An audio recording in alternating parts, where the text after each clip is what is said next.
Hey guys, welcome back to Salem, Cellar, and Happy New Year. I cannot believe we're already in 2025. 2024 flew by.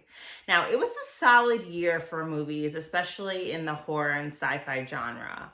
A lot of movies I didn't get to see that I'm still waiting for time to see, but there's a lot of movies I did see that I loved, and today I want to talk to you guys about it. I'll be right back.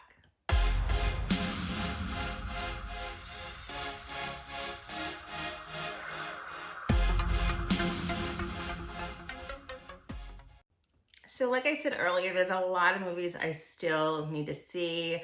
I've been squeezing a lot of movies in the last 2 weeks. I finally saw Smile 2, and that, of course, is on my list today. I really enjoyed it. Did I love it as much as the first one? I personally think the first one is still better, but it is a solid sequel. It really held its own, especially being such a different story. The first movie, we're dealing with somebody in the medical field, healthcare field, and she doesn't really have too much family. She doesn't have too many friends. And in the new one, we're dealing with a pop star, somebody who is in the limelight 24/7, gets no personal time, and she's surrounded by so many people. I don't want to give any spoilers away if you didn't see this movie.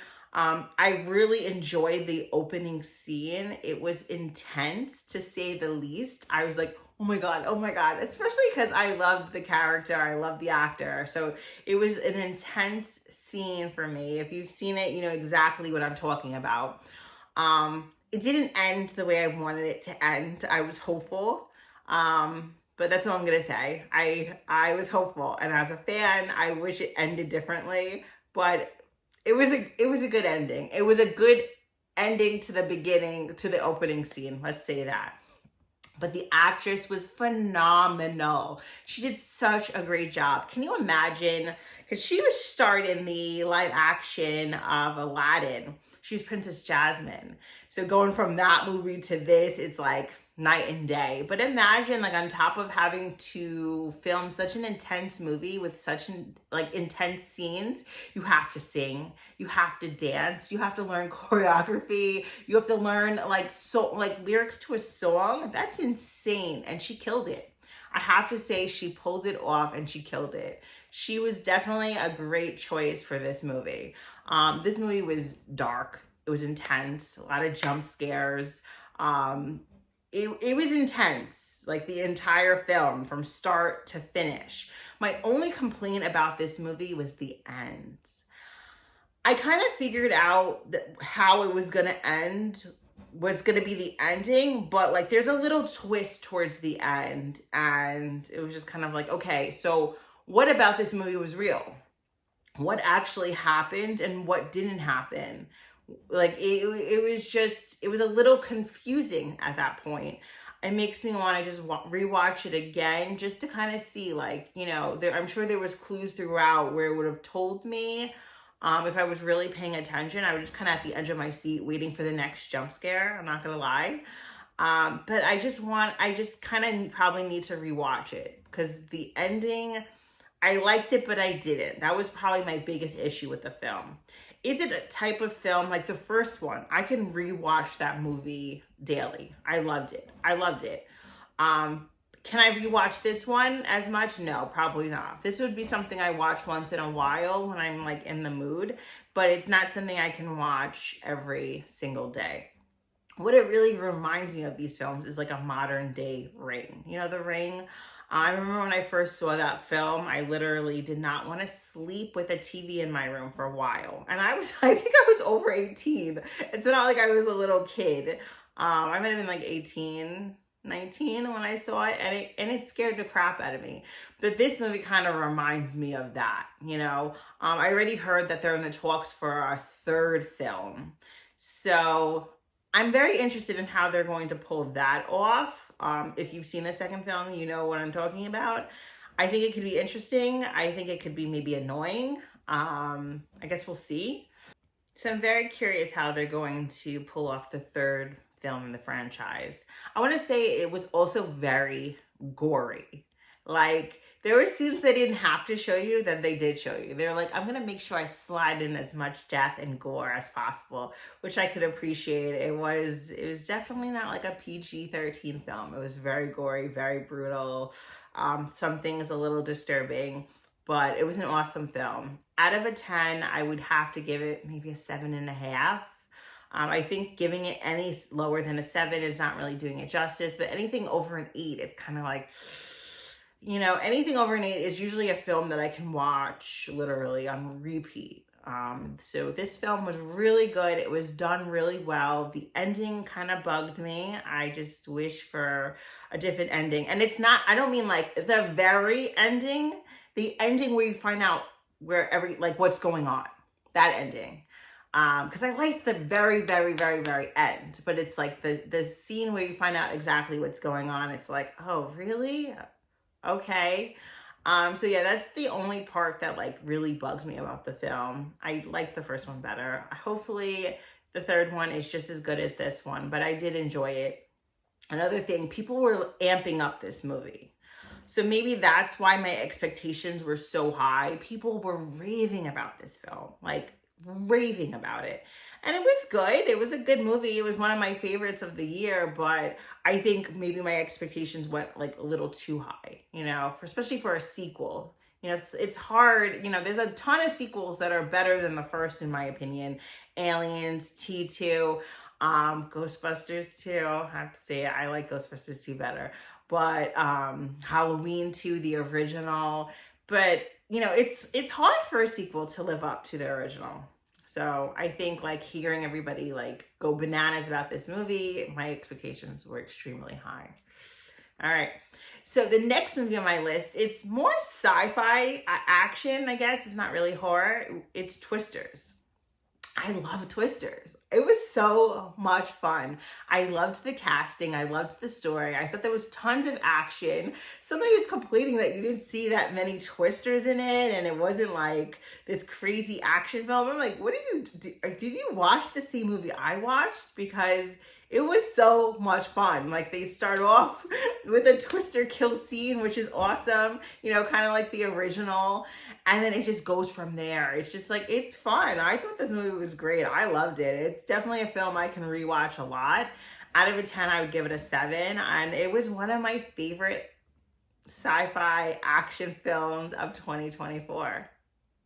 I really try not to listen to other people's reviews. Like, I try to go into it with an open mind, and usually when I do listen to other people's opinions, it kind of clouds my judgment going into a film, so I try not to. I think it's best just to go in with an open mind and enjoy the film. Another movie that I really loved in 2024 was A Quiet Place Day One. Joseph Quinn, I love Lupita, big fan of hers. So the cast right away, I'm like, okay, I love the cast, and I love a good prequel.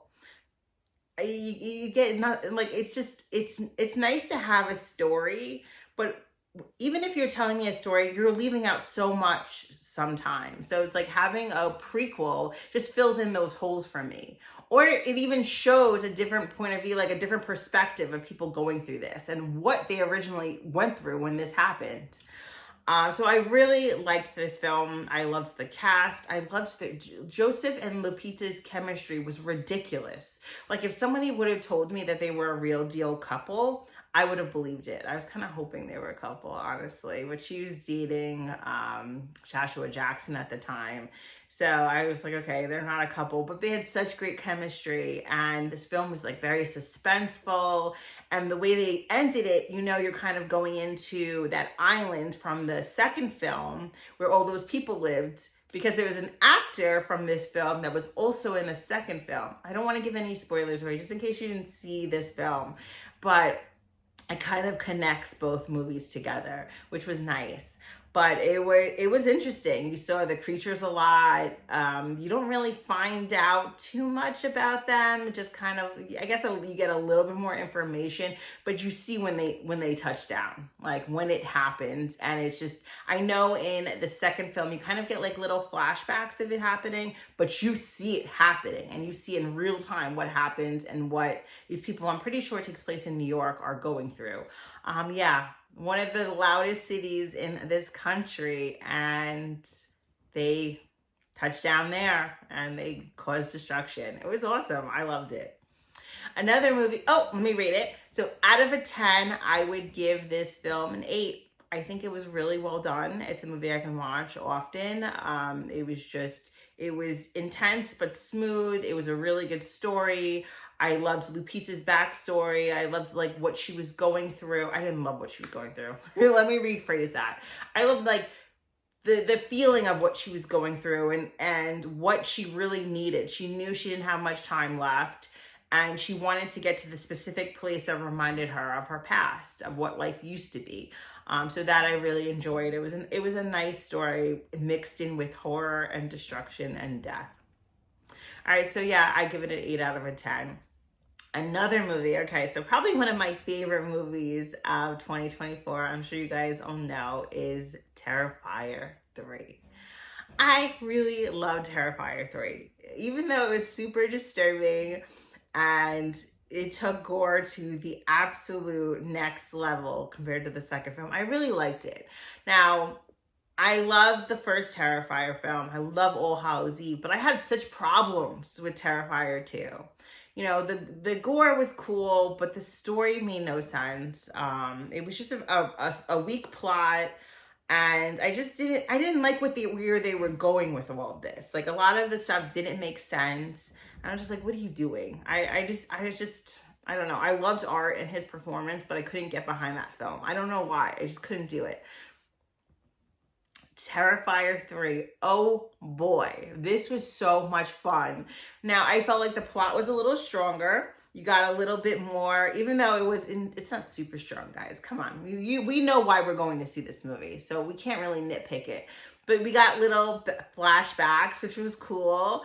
I loved that they turned Art from Halloween to Christmas. I didn't know if they were going to pull it off, and they pulled it off. It was awesome.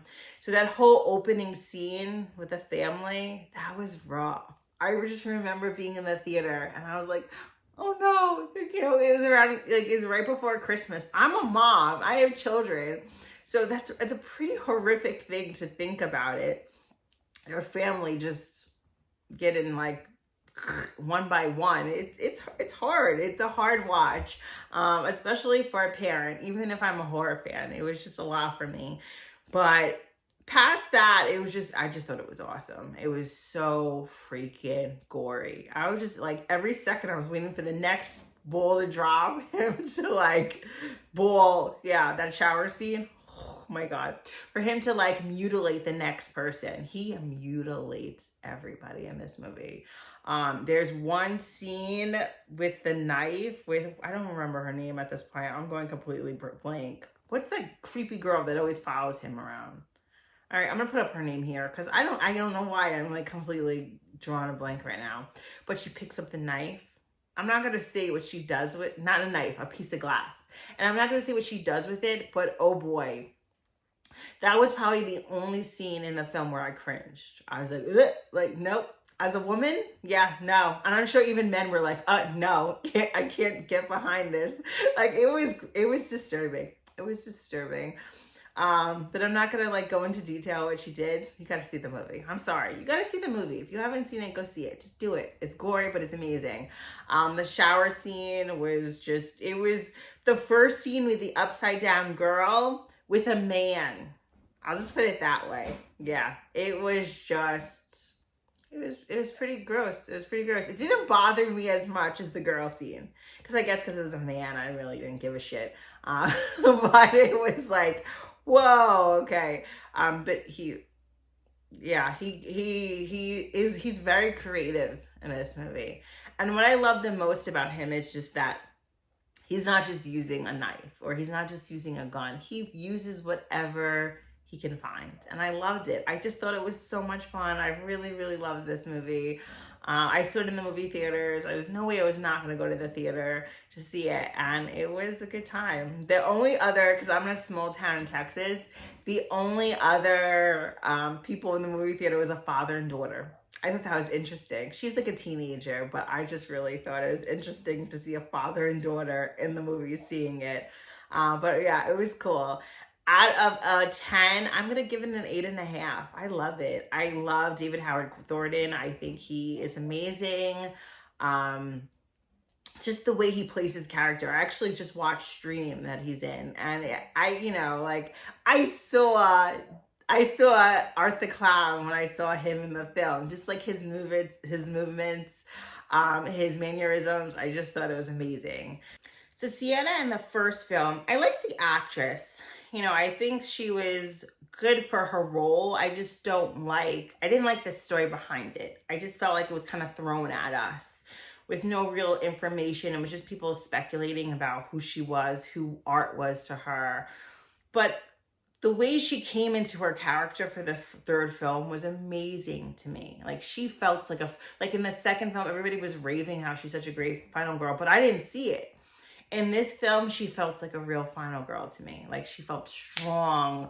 The acting to me was just so much better than the second film. Maybe she just got better direction, maybe better lines, but either way, she stepped up her game for this film. I thought it was like, she did a really great job in it as well as David. So yeah, I didn't really have any complaints about the movie. I liked how it ended.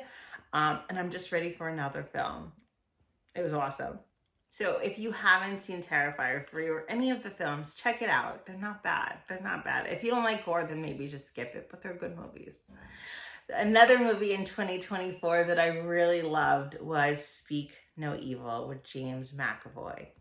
Now, I went into this completely blind. I saw the trailer, which gives a lot of information away and is extremely annoying, but I never saw the original film. I still have to see it. I've been hearing extremely dark things about it, that it's even darker than this film.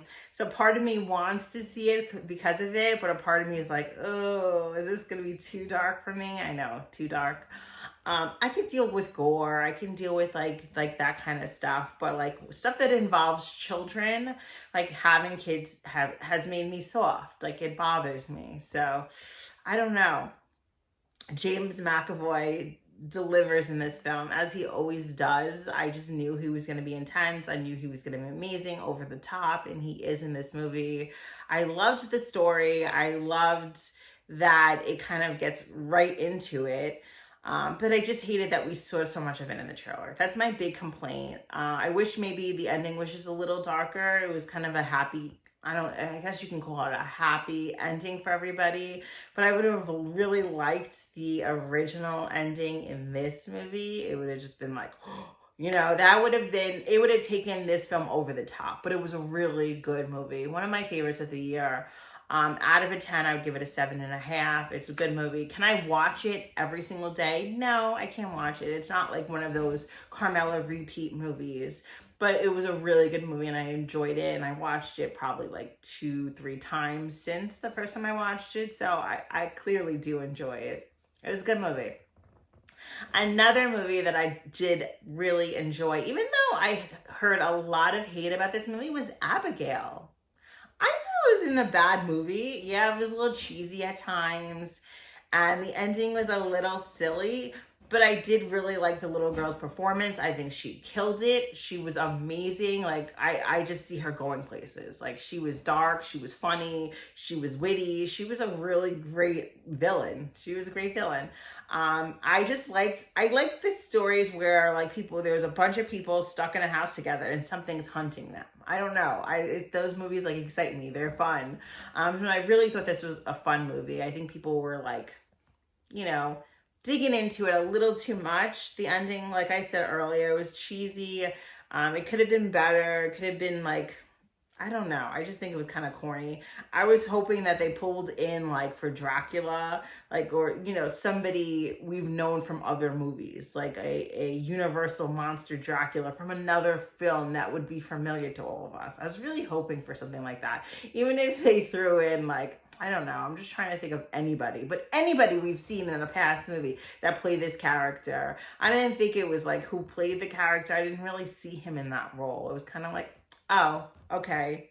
But the rest of it was a lot of fun. I liked everybody they had in the film, the entire cast. I thought it was a good time, and I would definitely watch it again. Have I watched it again since the first time? No. But I will watch it again, so if that helps. So if you haven't seen it, definitely go see it, go in with an open mind, and just have fun. So last but certainly not least, this is probably my favorite film of 2024. It is Deadpool and Wolverine. Now, I know this is more sci-fi action Marvel hero or whatever. I don't know if this Sony Marvel or at this point. I can't even keep up. But this movie was just so much fun. It was brutal. It was funny. It was action-packed. Ryan Reynolds, Hugh Jackman, like both of them together was just perfection. Perfection. I think they played off so well with each other.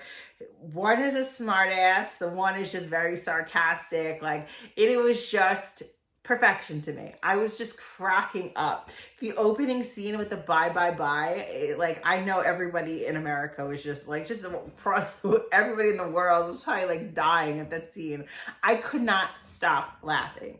It was obnoxious in the theater. And I'm sorry. Like I don't want to be one of those obnoxious loud laughing people, but you guys have heard my laugh before. It is ridiculous. And it was just nonstop. I was like almost in tears in that scene. It was just like using body parts to kill. Like it was just brilliant. It was amazing. Throwing in like different Wolverines was really cool. I loved the scene with the Flame. Is that his name? The Flame. When you thought it was like Captain America. Sorry, that was a spoiler if you didn't see it. Sorry, if you didn't see it, you're probably not going to see it. It's a good movie. Go see it if you haven't. But it was just like, it was perfection. Mwah, chef's kiss. Out of a 10, I would give it a 9. I'd probably give it a higher rating, honestly. But I don't know. I think a 9 is a good solid rating for this movie. It wasn't perfect, but it was a great film. It was so much fun. And I really hope they make more. I know Hugh Jackman's getting up there, and I know he doesn't really want to play Wolverine anymore, but money talks. Clearly, he came back to this, you know. He's perfect. There's no other Wolverine in my opinion. Even though the Wolverines they were showing, you know, they had like the Man of Steel there. I thought that was cute. I think that he would have been a good Wolverine, but Hugh Jackman, I don't know. That's it for me. I really loved this movie. So yeah, 2024 was definitely a great film. A lot of movies I still need to see, but these are some of my favorites. And if you guys haven't seen them, I definitely think you should check them out. Thank you so much for watching, and thank you for sticking by me the last few years. This year is definitely, 2024 was a great year for my family. We had a big move, lots of different changes. I'm just trying to get adjusted still, but you know, I'm just blessed to be here with them and just that, you know, everything that's been coming my way. So even though some days seem really hard and I struggle with work and the kids, it's still, I'm very grateful for everything that's happened. So I hope it continues. I hope you guys have an amazing 2025. You deserve it. And I will be right back.